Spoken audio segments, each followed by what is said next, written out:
we would like to invite to the stage Paolo Vineis, because he is not only the scientific director of RSF, but he is co-author of the Manifesto. And the Manifesto, which is also the business framework. So he will guide us into, maybe, I don't know whether you want to take away this idea of one hub that we could start in, and how to bring, if you were to imagine how it would translate to a business, all the voices possible together, but, you know, I don't, or whatever, however you want to frame it. Would you like to sit down? Okay. Yeah, thank you very much.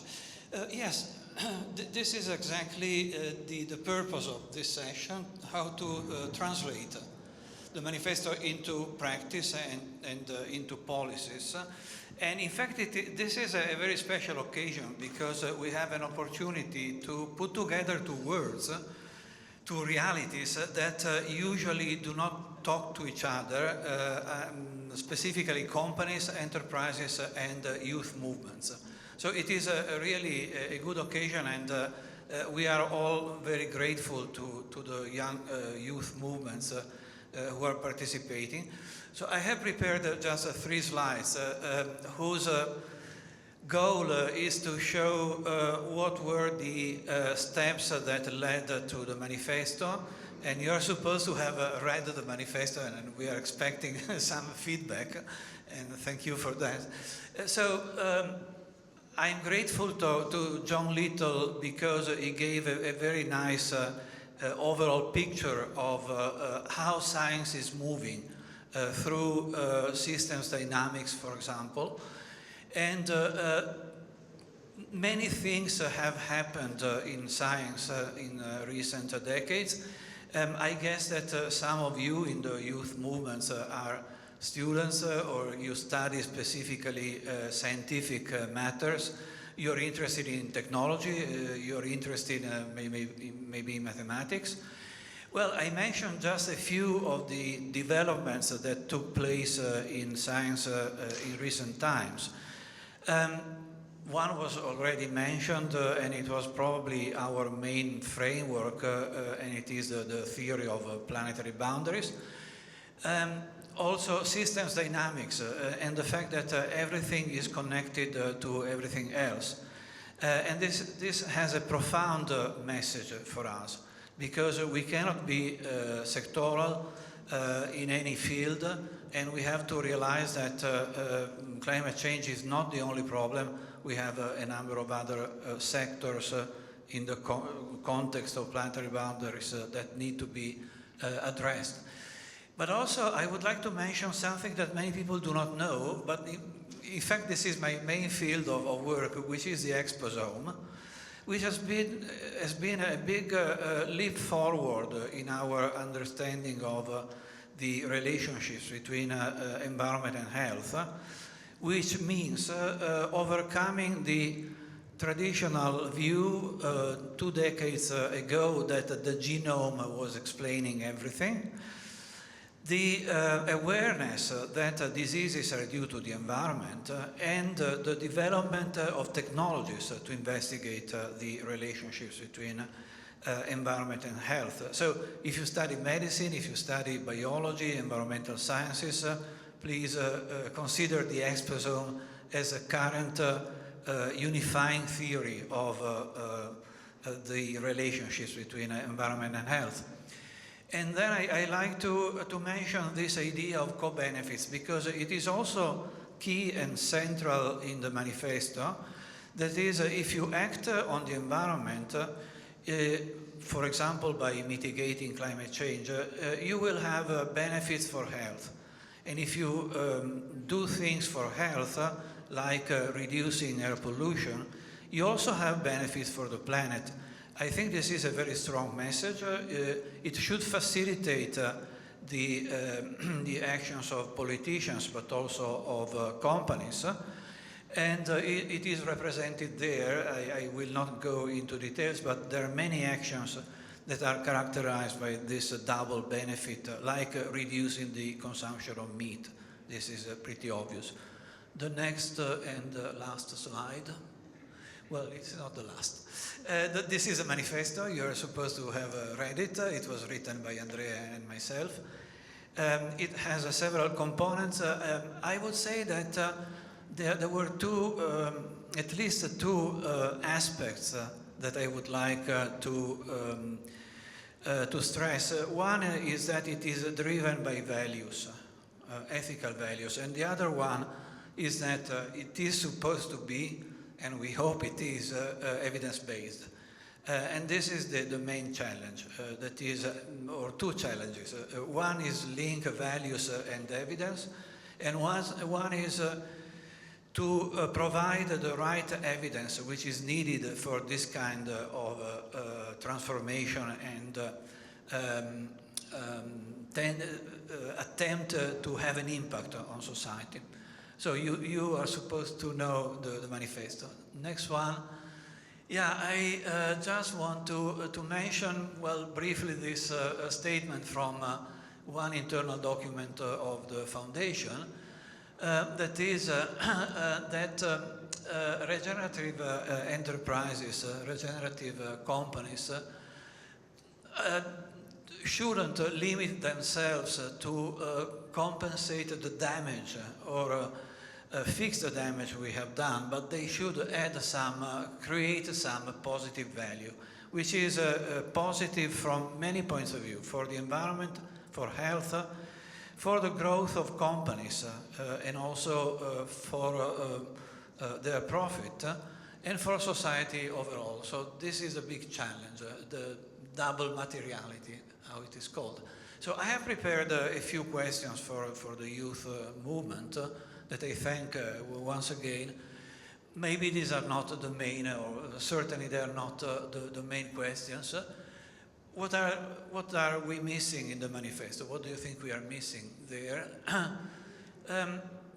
Are there social actors that we need to engage in addition to those that are present here? Or what are the main social agents that should be engaged in this certainly difficult and bumpy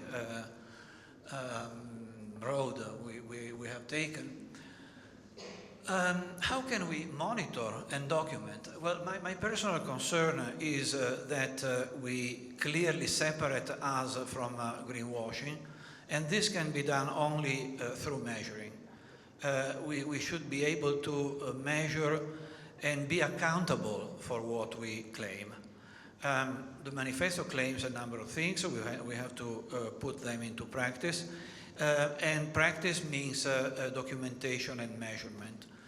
And then this is really key for those of you who are still students or in the early steps of their careers.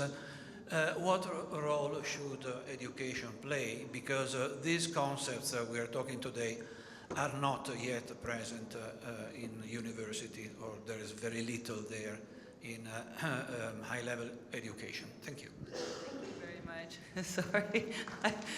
Being a microphone grabber is... Okay. Thank you very, very much. So yes, what practical steps can be taken? Can I just add one word about measuring? I mean, accountability, I kind of like to feel like we all have a check within ourselves and our moral standards. And I like to believe that everyone in this room is on the same page in that front. Measuring consciousness is a big challenge. And in fact, it's not really measurable except from us and our communities. I think our communities can hold us accountable. So let's start this conversation. So good afternoon, everybody. My name's Roxani Roushas. And I'm here on behalf of the United Nations Development Programme. Lucia Silva, if you were there yesterday from Generali, referred to us as quelli degli SDGs, and that's because we, unlike most specialized UN agencies, we work on the SDGs in an integrated and systemic approach centered on fighting poverty and inequality in the 170 countries around the world where we're present. We do have an office in Rome as well, focused on climate finance and using our knowledge of developing and emerging markets to serve as a sort of intermediary in those finance flows. I myself lead a global initiative called Youth for Climate, which unlocks the power of youth-led climate solutions around the world.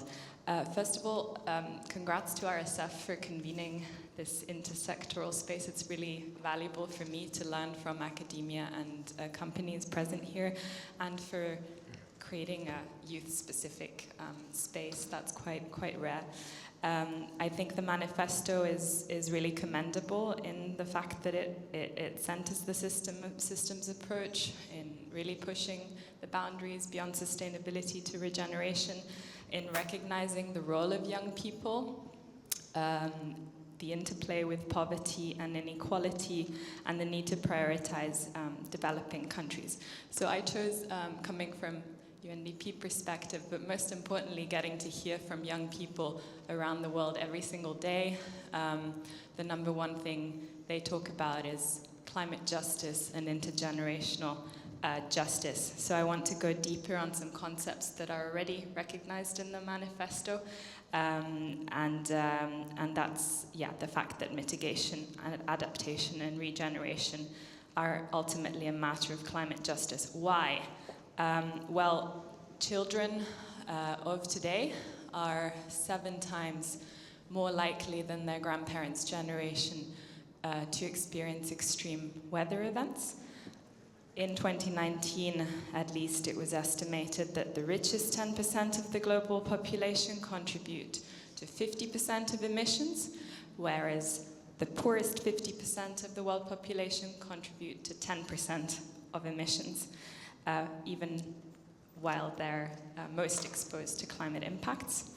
High-income countries contribute 30 times more CO2 per capita. Climate change could push 68 to 135 million more people into poverty by 2030.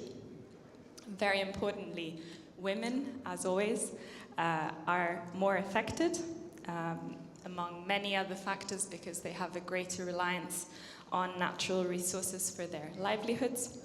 And I could go on and on. Roxani, okay, I have to ask you all, do not compliment the manifesto because it's wonderful to do, but that's not what we need now. You have 1 minute to cut to your recommendations.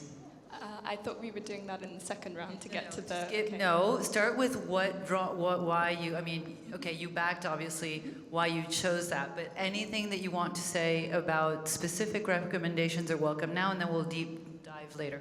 Yeah, so I think we need to recognize also the element of finance, right? So young people are, maybe to focus on young people are half the world population, those under 30.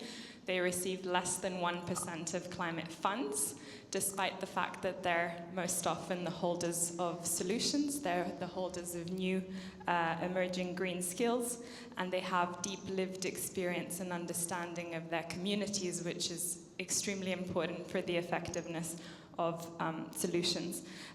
With Youth for Climate, we're investing in youth-led solutions in 59 countries right now in all of the sectors that have been discussed here at the forum.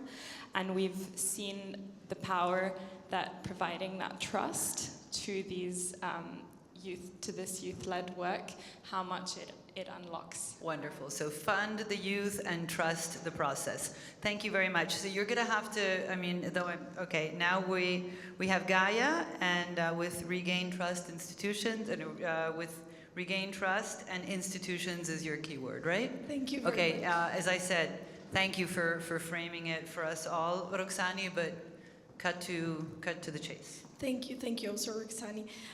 Yeah, I think we heard about institutions in the past 2 days, and there are many different opinions and how we can have an intentional dialogue with them. So why did I choose institutions? I'm here on behalf of YAS, Young Ambassador Society, and we promote youth empowerment. How we manage the official engagement groups for G7 and G20 dedicated to the youth, so Y20 and Y7. And so we help young people to move their steps into diplomacy, to have a seat at the table in diplomacy and climate diplomacy, and to shape global decision making. And that also comes from the other side. So from institution, shape those policies that change our daily lives. So according to the manifesto, the point 9.5 specifically directs interdisciplinary scientific approach for the public sector. And what we would like to stress is, and it's also what we're trying to build, it's intergenerational dialogue. So a consistent intergenerational dialogue that can allow us also to go beyond trends, political trends. I think there was that kind of insecurity about how we can move beyond those trends. And to do that, especially for the youth, it's important to provide skills, access, legitimacy. And also, we have to keep the interest high into institution and politics in order to drive accountability. And also, for them, they have to keep the interest high in us and in civil society, so we can be accountable also by voting. And just to make an example on how it comes to have the youth at the table, for example, we mentioned before that at G20, the United States was not present, but it was at Y20. So, and we had to share their opinions and maybe misalignment with their government. So, thank you very much. Thank you. I'll get an applause, but okay. You get to use this mic because you're sitting right here. You're next in line. Matias. Okay, thank you. Hello, everyone. Thank you for the invitation to the Regeneration Society Foundation. My name is Matias Lara. I'm from Argentina. I'm co-director to the 50%, which is the youth platform of the Club of Rome. And we work in the intersection of youth and systems thinking. So the, well, my word was cooperation. I don't know if that's on the, well, okay. Well, my word was cooperation. It goes a little bit on the thread that we've been talking with several attendants between the networking we did yesterday and some conversations we're having today, because a couple of minutes ago we were having this conversation with, I guess it was with Pedro and whom else, I don't recall. We're talking about the origins of certain words, and Pedro was mentioning how diabol, or what we might call the devil, in its original etymology, means what divides. So the evil, it's in the division, while the community building, the way in which we interconnect to one another, it's how we create actual power, by trusting each other, by building meaningful relations and meaningful connections that will allow us to go as one step further in systemic transformation. I've worked a lot with young people and how they relate with the things that they care the most. And probably, and according to the largest youth survey that was made last year that held like 30,000 youth around different countries, the number one problem that young people cares about is peace. But not just peace as the opposite of war, but as the conditions that will allow us to remain in peaceful societies. Health, education, but specifically dialogue and connection. We live in the most isolated society in the last couple of centuries, at least, and of what we have documented. And we are failing over and over and over in our capacity to build safe spaces. Safe spaces, not just where someone isn't harmed, but also where someone is heard. When someone is valued, where what you have to say to me means something and it's important. And if I am willing to leave everything aside, to give you the opportunity to raise your voice, that's a safe space, and that's what we need to build. There are a couple of things that the manifesto left out, and I believe that should be addressed. Number one, it's the defenders of human rights. There are people in Africa, in Latin America, that are on the very first front line of climate protection, literally standing in front of the bulldozers that are about to destroy their land. We're not talking about CO2 emissions. We're talking about people losing the places where they live and the resources they need to live. We need to protect the climate defenders because they're our very first line, and we need to support them and fund them. And we need to start having more of these spaces of conversation between youth and enterprises and business, because that's what's going to take us to the next step. If there's one point I would completely agree with Roxani, it's funding the youth. Thank you. Thank you. Okay, so let's get Alma a mic.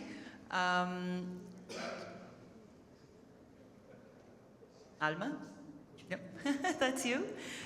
Okay, just one other paradox. We are in a hyper-connected world, and people have never been so alone. So we're talking about person-to-person communication, really, and not, online communication. So, good. I'm marking the key words, and thank you, Alma, for introducing yourself and going into your word, which is inclusivity. Okay. Thank you all for the invitation. I'm the advocacy lead at Young Women Network, a feminist organization supporting young women's professional growth through training on soft skills, networking, and mentoring. We choose inclusivity as our keyword because a regenerative economic model cannot exist without social inclusion, gender equality, and the full participation of young people, especially young women. Inclusivity is the infrastructure that makes regeneration possible. Where women are excluded, they are also disproportionately affected by the climate crisis. Women face higher risks during extreme weather events, reduced access to resources, greater economic instability, and increased exposure to violence. If regeneration aims to reverse degradation, it must also reverse inequalities. We see three concrete dimensions where inclusivity directly enables regenerative change. Education as cultural and systemic transformation.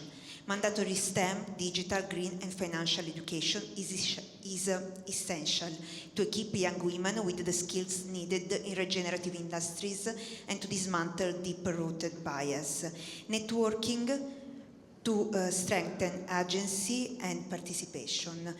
When young women have access to networks that offer visibility, collaboration, and opportunities, they become active contributors to regenerative solutions. Mentoring and intergenerational knowledge transfer. Mentoring accelerates capability building and ensures no talent is left behind.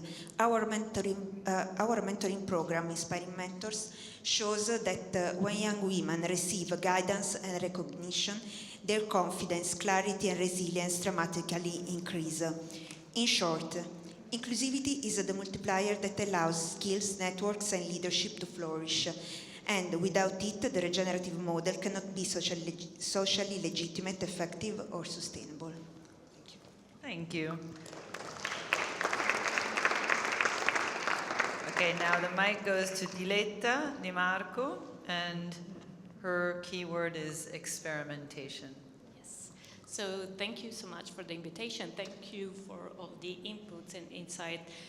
I feel quite challenged also by my colleagues. So I'm today representing Officine Italia, that's basically has a youth association. So we are not representing any institution, any business, any external actors. We are just like a bunch of people that decided to form a sort of safe space to experiment a little bit with actors from private and public sector to basically plug project in discomfort. What does it mean? It means that we just realized that there is no space for youth to really engage in conversations that really can have an impact. So we're working with public administrations, companies, other youth associations to create projects that have a policy impact that is tangible, that is measurable, and that can have a sort of heritage in the future. So our idea is to really try to change and unlock the trajectories that we are receiving from the past.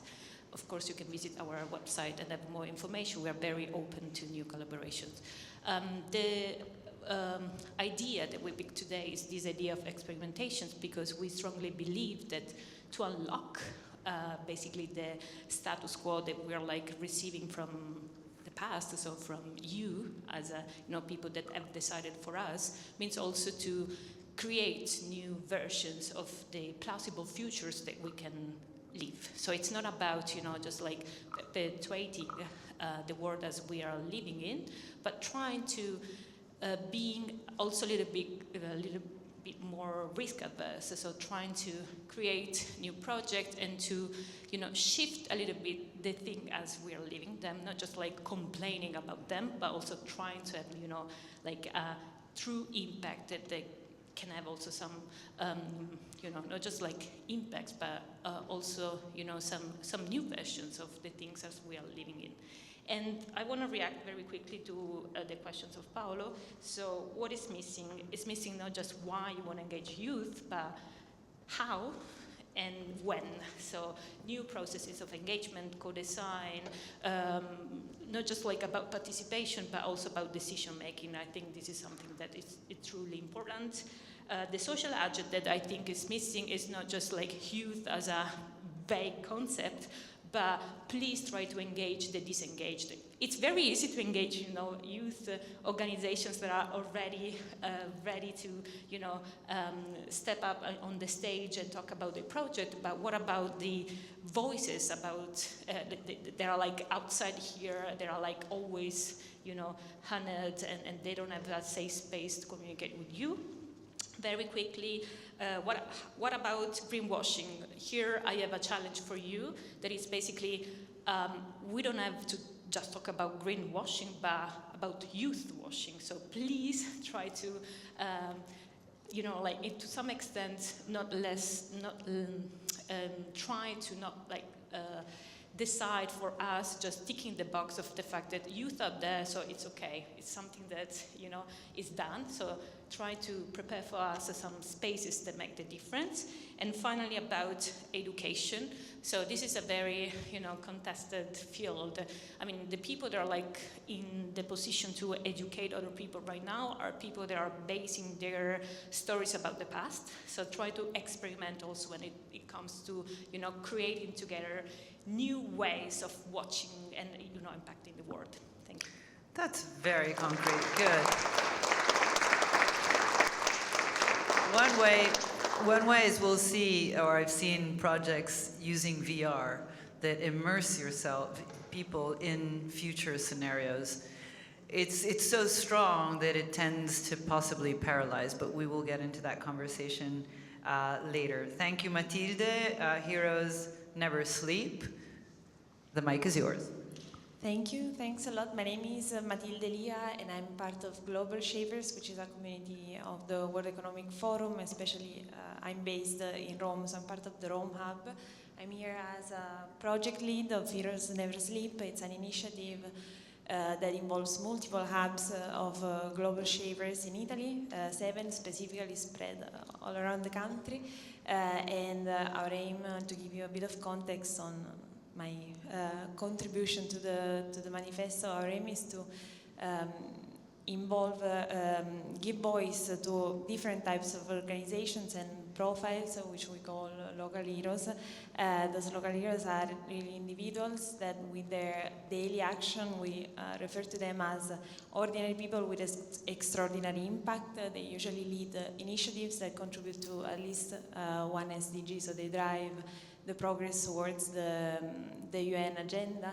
And among those, there is also among founders, activists, professors, teachers, researchers, really different backgrounds, but also founders of regenerative companies. So I'd like to give, per the mission of the project, bring their voice here too. We choose innovation as a word because we see the regenerative model, we like to frame it as a business model innovation after all, and so really a change of paradigm that those companies can implement, and that should be really, and it happens in some cases, from our network, for example, it's already embedded in the company itself, so at inception, so they're really regenerative by design. The example I'm referring to is an Italian, was born as an innovative startup, it's called Outby. and now they're also a benefit corporation, and they design outdoor regenerative experiences. And in a conversation with them, actually, which I engaged in order to understand also from the companies, regenerative companies' perspective, what is missing from the manifesto is like we like to put an accent on culture as really a driver to foster the later implementation of regenerative models, and the idea is that companies can be can drive a more innovative and regenerative mindset, both within their organization but also connecting to the broader innovation ecosystem. In their case, specifically within the organization, we've seen that their leadership has really shown a commitment to the regenerative mindset by creating, for example, artifacts or ceremonies, engaging with the rest of the employees, for example, in monthly regenerative outdoor experiences. So they really do what they preach to the other stakeholders who they engage, but also connecting again to the broader innovation ecosystem. They strive to set standards for them. For example, those who want to collaborate without and to carry out their regenerative experiences are subject to an evaluation of their regenerative profile. So they really try to bring others on board in this regenerative journey.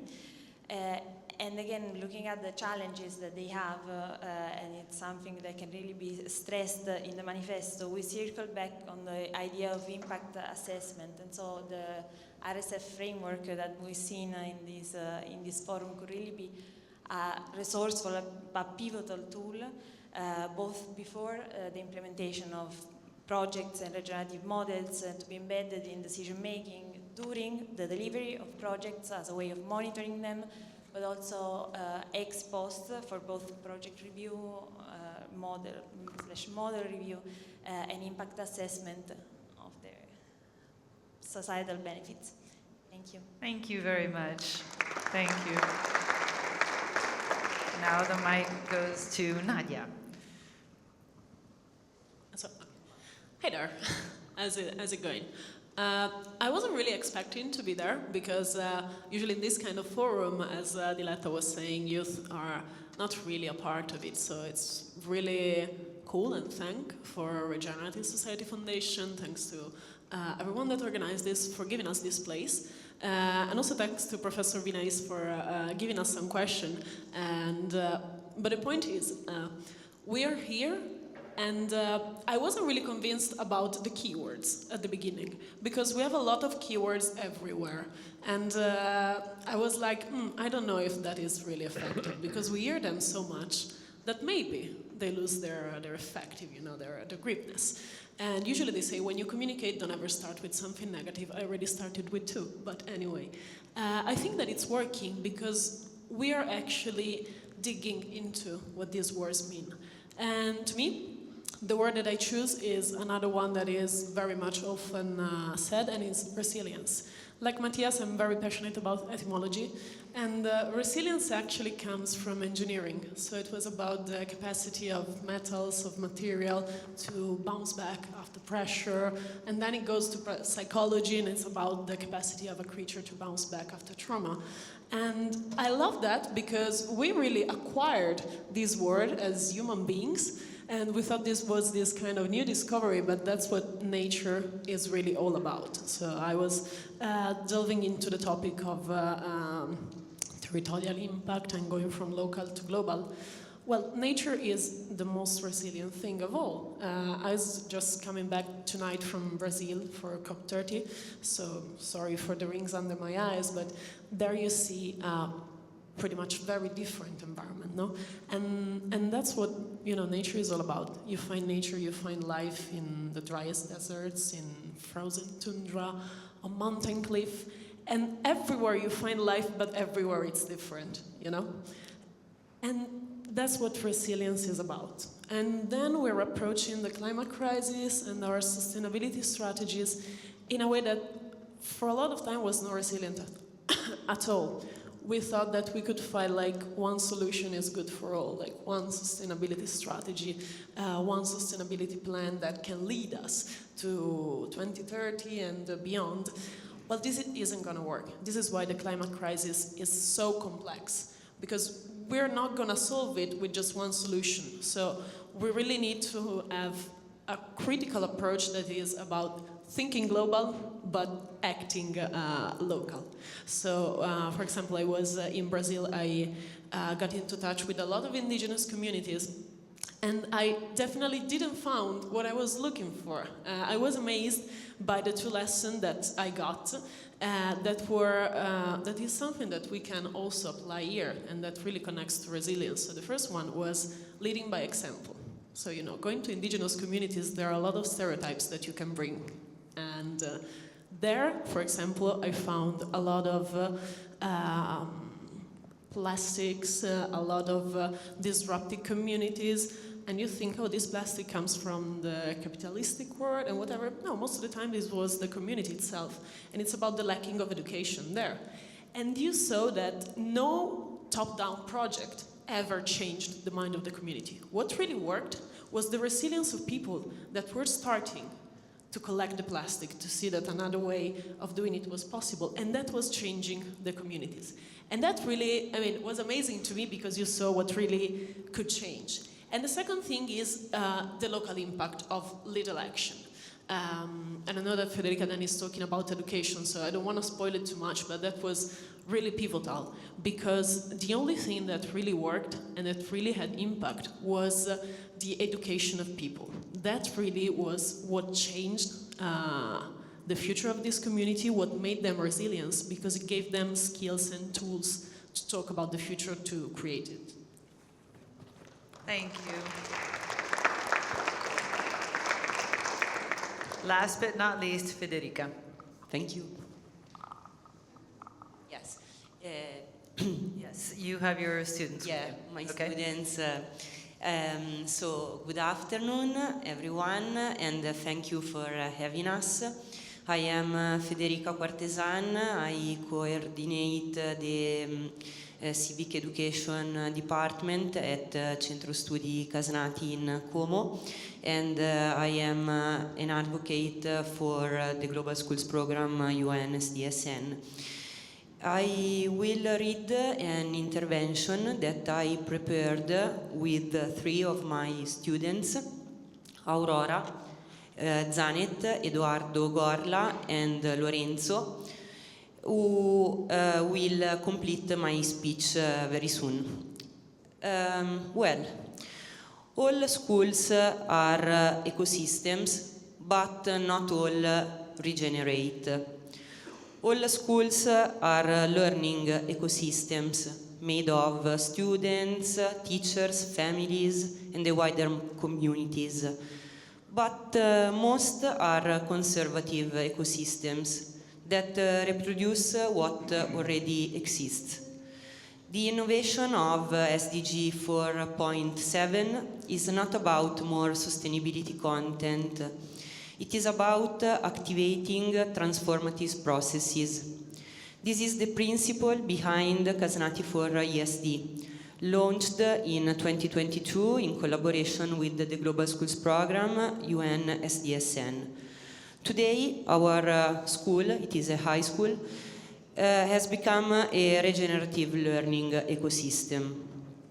ESD is not a content area, it is a methodological shift. ESD is not adding topics, it is rethinking how learning happens, how teaching is designed, how a school interacts with its territory. What regenerative means in practice at Casnati. So, Casnati for ESD is proactive. We started with a clear vision. The school should not talk about sustainability, but it must act as a regenerative agent in its territory. Good afternoon. Adding to my teacher's speech, I wanted to say that Casnati for ESD is also systemic. Firstly, from an intergenerational point of view, because students and adults co-work as founders and as authors of this project, and our November workshop is living proof of that project, since the event consisted of 60 stakeholders, 3 generations that were collaborating in writing an ESD manifesto. Following with a territorial view, since we collaborate with more than 50 organizations, including institutions and foundations, which are usually scientific and local. Our project is even interdisciplinary because Casnati offers 6 different high school pathways that generate cognitive biodiversity and mutual interdependence, meaning that their contaminants creates new knowledge among students themselves. Last but not least, our Casnati for ESD is even longitudinal because it follows a coherent 4-year trajectory. It started in 2022 when it was launched, and it followed in 2023 when it got its first expansion, and in 2024 it finally got its first external funding, and now in 2025 we can finally talk about future sustainability. Following with the last point I'm going to show you today, because Casnati for ESD is also transformative. Our change is structural, not episodic. Oh my God, what is that? And the first, there are 5 pillars that guarantee a long-term regeneration. The first one of them is institutional change. Casnati for ESD is integrated in our planning at Centro Studi Casnati, which is an high school in Como, as my teacher was saying. And it is also integrated in a territorial way, leading to the fact that it is also integrated globally, because our work spans 4 levels, not only in our school, not only locally, but also nationally and internationally. I'm now passing my word to my classmate. Thank you. I'll try to be as quick as possible. I know we don't have, we don't have that much time. However, I just wanted to add that as a 4th pillar, we have sustainability. In fact, we have adopted at our school a hybrid model, one that consists of low cost, yet high impact activities embedded in what is ordinary teaching. Last but not least, our 5th pillar is one revolved around youth-driven renewal.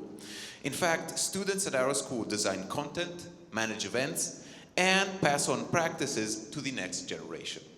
Let's move on to the impacts that Casnati for ESD generates. There are 4 main types. The first one is one about the environment, an environmental impact. For example, through activities such as forest regeneration activities and waste reduction projects. Now, the second type of impact is a more social one, through, for example, activities such as the 600 kilos of food collected each year by our students for the local soup kitchen, or the 3,000 euros raised through the annual Run Against Hunger. Now, the third impact is an economic one, whether that be through the having obtained a 10,000 euro grant from the Lombardy region that has allowed for Casnati for ESD to amass a media value that ranges from 14,000 to 26,000 euros. Lastly, the last impact is a cultural one, whether that be through the publication of more than 40 articles on our dedicated ESD website, and also the hundreds of pieces of content posted on our social media platforms. Finally, it is imperative to remember that regeneration is relational. Regeneration happens through relationships. We see it in intergenerational projects and in the synergy amongst different school study pathways. Well-being, after all, leads to participation, and participation leads to regeneration. and regeneration leads to a new well-being. Thank you.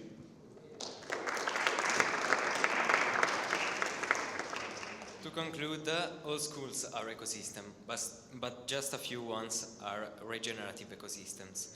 Through ESD, we have transformed Centro Studi Casnati into a cultural hub, the meeting point between relationship, creativity, and future making.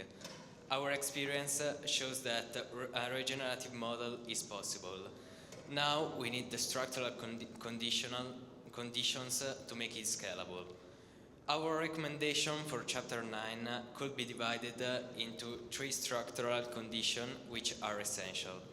Firstly, strong institutional infrastructure for ESD. We need national guidelines, shared tools, and reliable impact indicators that help schools embed ESD into everyday teaching. Secondly, stable territorial ecosystem aligned with international accelerators. Local networks must work in synergy with global drivers, such as the Global Schools program, to ensure continuity and long-term coherence. Thirdly, formal recognition of youth-led approaches, peer-to-peer conferences, and intergenerational workshop should become official tools of educational regeneration, fully acknowledged within educational policy.